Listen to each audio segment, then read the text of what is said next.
Nasal polyp. Nasal polyp কাকে বলা হয়? নেজাল পলিপগুলো হলো আমাদের নাকের ভিতরের আউটগ্রোথ, যা প্রায়শই বড় হতে পারে এবং নাকের ভিতরের ফাঁকা স্থানগুলিকে ব্লক করতে পারে। ফলস্বরূপ আমাদের শ্বাস নিতে অসুবিধা হয়।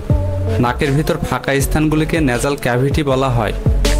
নেজাল ক্যাভিটি এর আস্তরণগুলি মিউকোসাল কোষ দ্বারা গঠিত, যা শ্লেষ্মা নিঃসরণ করে, যার কারণে শ্বাস নেবার সময় বাতাস ভেজা হয়। এই শ্লেষ্মা এছাড়া জীবাণু এবং ধূলিকণাকে আটকে রাখে। তবে কিছু সময় অ্যালার্জি বা সংক্রমণের কারণে মিউকোসাল আস্তরণের প্রদাহ হয়, এবং যখন এটি হয় প্রদাহ দীর্ঘস্থায়ী হয়ে যায়, মিউকোসাল আস্তরণে একটি বৃদ্ধি দেখা দিতে শুরু করে, যাকে নেজাল পলিপ বলা হয়। যখন পলিপগুলো ছোট হয় তখন সাধারণত কোনো উপসর্গ থাকে না, কারণ সেই সময়ে তার শ্বাসনালীতে বাধা দেয় না। তবে আকারে বড় হওয়ার সাথে সাথে শ্বাসকষ্টের কারণ হয়ে দাঁড়ায়, তাই চিকিৎসার প্রয়োজন হয়। প্রথমে নাকের পলিপের চিকিৎসার জন্য ওষুধ দেওয়া হয়।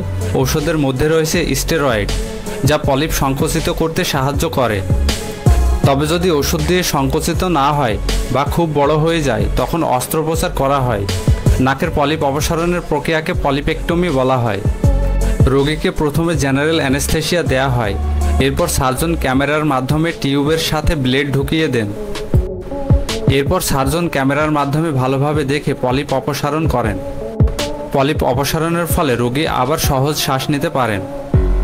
তো বন্ধুরা, ভিডিওটি ভালো লাগলে অবশ্যই একটি লাইক করে দিবেন, আর এই ধরনের আরও ভিডিও পেতে চ্যানেলটি সাবস্ক্রাইব করে সাথেই থাকুন। ধন্যবাদ।